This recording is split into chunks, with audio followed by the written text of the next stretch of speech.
In the chilling winter of January, when the icy winds whistled through the streets of the quiet town of Indianapolis, something unspeakable and evil was stirring. It was as if the very fabric of reality had been torn apart, revealing a sinister force lurking in the shadows. Deep within an ordinary family home, a seemingly harmless facade masked the eerie events that would soon unfold.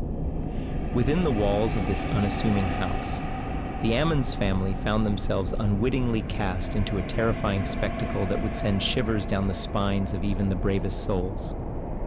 The air was thick with an otherworldly presence, an ominous ambiance that seemed to seep into every nook and cranny, transforming this once familiar abode into a place of dread and unease.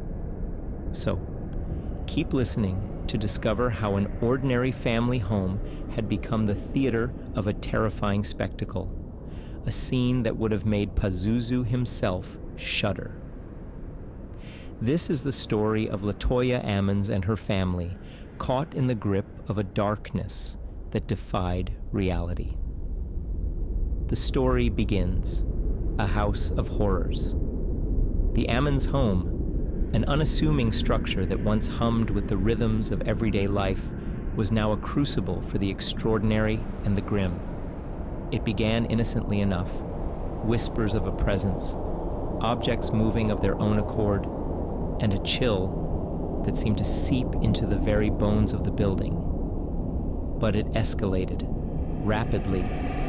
LaToya, a single mother, first felt an eerie sensation soon after they moved in. The air grew cold. There was a constant feeling of being watched, and shadowy figures appeared in the periphery of their vision. The month following the move, black flies infested the porch of their home, despite the winter and cold weather. Unexplained footsteps echoed through the hallways, and doors creaked open by themselves. The family started waking up with inexplicable bruises and cuts, as if they were being attacked in their sleep. The terrifying incidents began to escalate, sending shivers down their spines. The three children, innocent and unsuspecting, started showing signs of possession. It was as if an unseen entity had taken hold of their young souls, casting a dark shadow over their lives. Among them, a 7-year-old boy, his innocent voice now transformed into something otherworldly. He began conversing with the unseen, describing in bone-chilling detail what it felt like to be murdered. His words, once filled with the purity of youth, now carried a deeper, older tone, resonating with an ominous presence that sent icy chills down their spines. The house seemed to turn against them. Their daughter was thrown out of the bathroom as if by an invisible hand. She hit the floor hard, the shock and fear etched on her face. This was not the playful mischief of a poltergeist. This was something more sinister, something evil. One eerie night, as the moon cast haunting shadows across the room, the bed's headboard suddenly and inexplicably began to shake violently, unleashing its fury upon the unsuspecting girl who lay peacefully in slumber. The force of the relentless battering left her with a deep wound, a wound so grave that it required urgent medical attention and stitches. The bewildering incident left everyone perplexed and at a loss for words, as no logical explanation could be found for how such a hefty and solid piece of furniture could have defied the laws of nature and moved with such malicious intent on its own. The 12-year-old girl, the eldest of the siblings, was not spared either. One day she felt invisible hands around her throat. She heard a voice whisper threats against her life, paralyzed and unable to call for help. The grip was so strong it left marks on her neck. The Ammons' home was now a place of terror, a house of horrors. Each day brought a new episode of fear, and each night a sleepless ordeal. It was clear that the family was caught in the grip of an unseen darkness that defied reality. The intervention of child services was supposed to bring some semblance of sanity back into their lives. But in this house, where the walls seemed to breathe with an evil force, even the cold, rational world of bureaucracy and paperwork was not immune. During their visit, the officers witnessed the 7-year-old boy's transformation, his small body convulsing, his eyes rolling back in his head as he choked his older brother. The growl that emanated from him was guttural, animalistic, a sound no child should be able to produce. The room grew cold, and the air seemed to thicken, making it hard to breathe. The adults in the room struggled to separate the two, their efforts hampered by an unseen force. "It's time to die," the boy told his brother. "I will kill you." The words were not his own. They came from somewhere else, somewhere dark and unfathomable. They were the words of the entity that had taken hold of him. The officers could only watch in horror as the innocent facade of childhood was ripped away to reveal something far more sinister underneath. But the true climax of this horrifying spectacle was yet to come. The 9-year-old boy, under the watchful eyes of the officers, performed a feat that defied all laws of physics. He walked backward up a wall to the ceiling, flipped over, and landed on his feet, without letting go of his grandmother's hand. It was a sight that seared itself into the minds of those present, a visceral testament to the unearthly terror they were facing.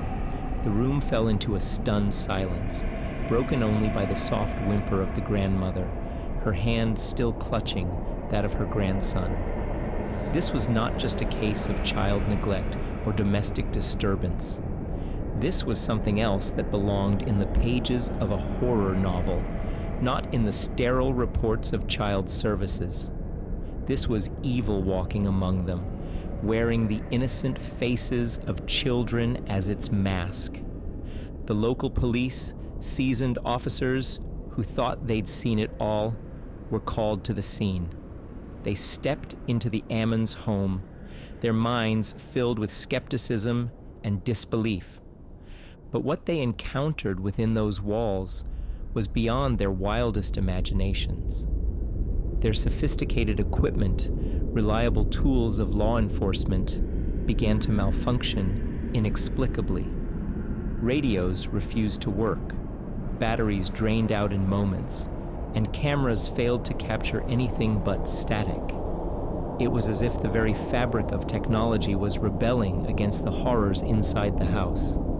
The audio recorders they brought along to document their findings did not escape the eerie interference.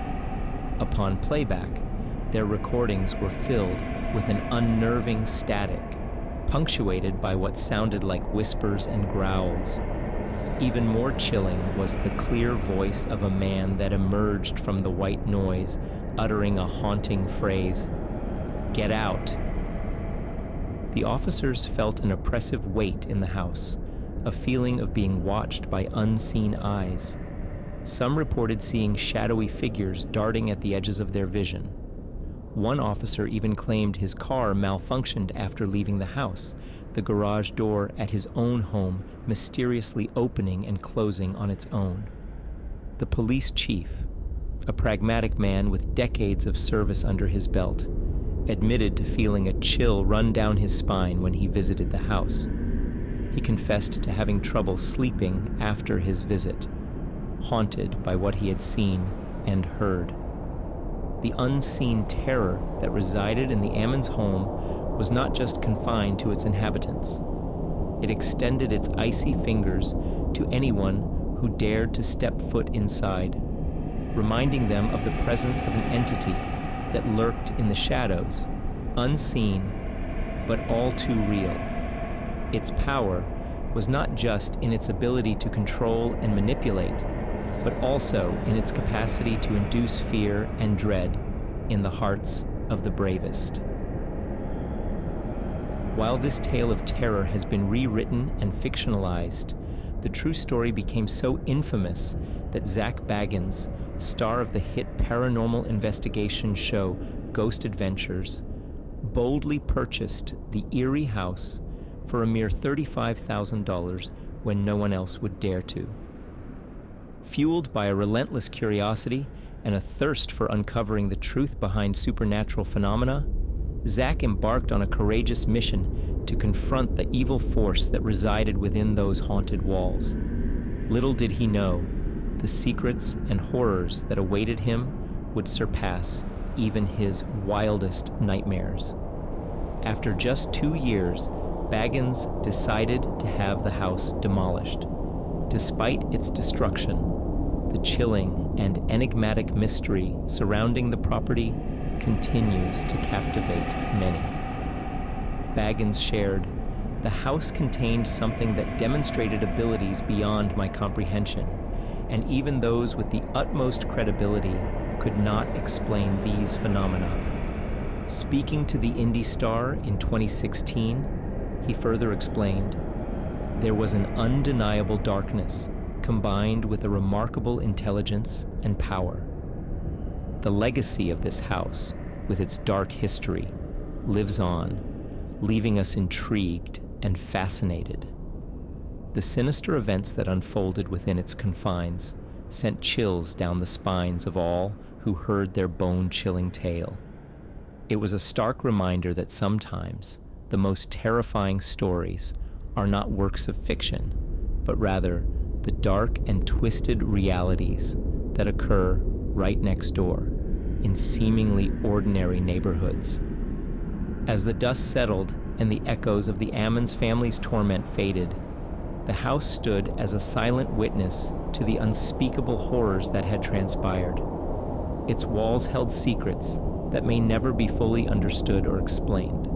And so, the legend continued to grow, capturing the imagination of those who dared to delve into the realm of the unknown. In the famous book and movie The Exorcist, there's an important lesson. The demon isn't just trying to take over the person it possesses. It's actually aiming at us, the people who are watching, the readers, and the listeners. Its goal is to make us lose hope, to take away what makes us human.